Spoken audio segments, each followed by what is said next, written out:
Selamat datang di channel Batas Anomali. Di channel ini gue akan fokus untuk membahas berbagai anomali yang ada di seluruh dunia. Utamanya adalah anomali yang berada di bawah naungan SCP Foundation. Untuk kali ini gue bakalan bahas tentang SCP-016, yang mana merupakan sebuah anomali berbentuk parasit yang dapat mengubah tubuh inangnya apabila berada dalam keadaan berbahaya. SCP-016 ini secara resmi diberi nama Sentient Microorganism, yang mana dapat diartikan sebagai mikroorganisme yang memiliki kesadaran. SCP-016 ini merupakan sebuah makhluk mikroorganisme berbentuk parasit yang mana menempel pada darah inangnya. SCP-016 pertama kali ditemukan pada tubuh seorang pekerja tambang yang waktu itu dirinya terluka ketika sedang bekerja di bawah tanah. Luka tersebut terkontaminasi oleh debu dari batu bara yang ditambangnya. Beberapa hari setelah pekerja tersebut terkontaminasi, perlahan-lahan pekerja lainnya pun sama-sama terkena parasit tersebut.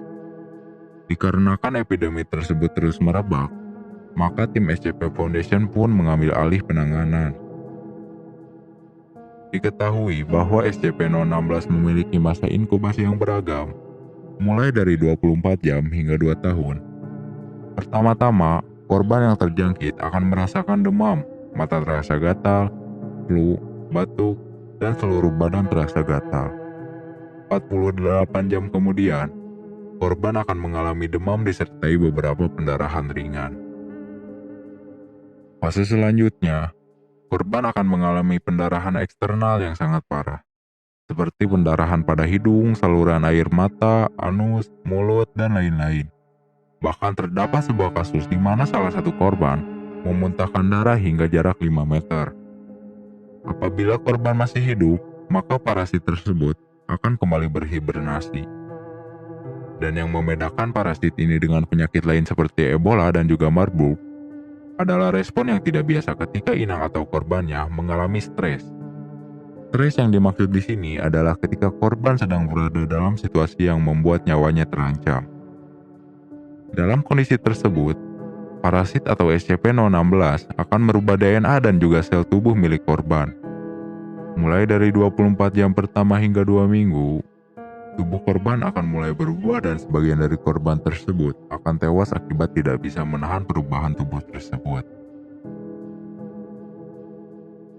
Dilakukan 5 kali percobaan untuk mengetahui efek perubahan tubuh yang disebabkan oleh SCP-016. Pengujian pertama dilakukan dengan cara menenggelamkan seperempat tubuh subjek yang terinfeksi.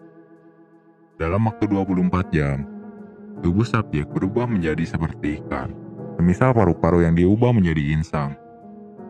Tubuhnya sirip, dan juga kemampuan ekolokasi seperti paus. Pengujian kedua dilakukan dengan kondisi yang sama, hanya saja perubahan yang terjadi cukup berbeda. Pada percobaan ini, subjek yang terinfeksi tiba-tiba saja menumbuhkan otot secara tidak wajar dan berusaha menghancurkan tempat penahanannya dengan pukulannya.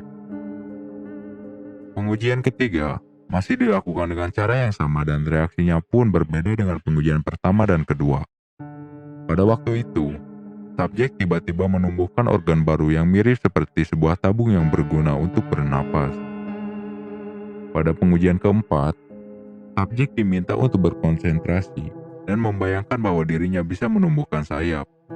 Bedanya, pada pengujian kali ini, subjek sama sekali tidak diberi tekanan seperti sebelumnya dan hasilnya tubuhnya sama sekali tidak berubah.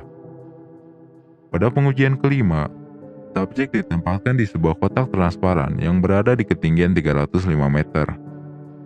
Pada waktu itu, tiba-tiba tumbuh semacam tentakel pada tangan kiri subjek yang mana tentakel tersebut dapat mengeluarkan jaring seperti laba-laba.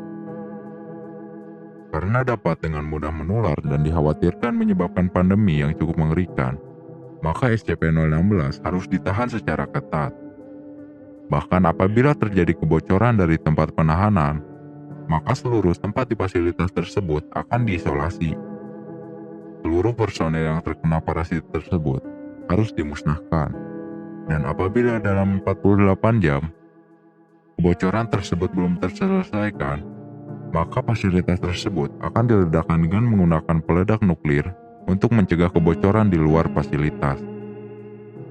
Dikarenakan efeknya yang cukup menyulitkan dan juga tidak terduga, serta sifat dari SCP-016 yang cukup agresif, maka SCP-016 ditetapkan sebagai SCP kelas Keter.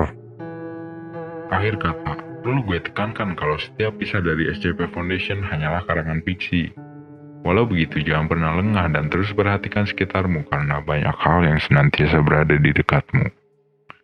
Mungkin sekian yang bisa gue bahas. Mohon maaf apabila ada kesalahan. Jangan lupa untuk klik suka dan subscribe. Terima kasih.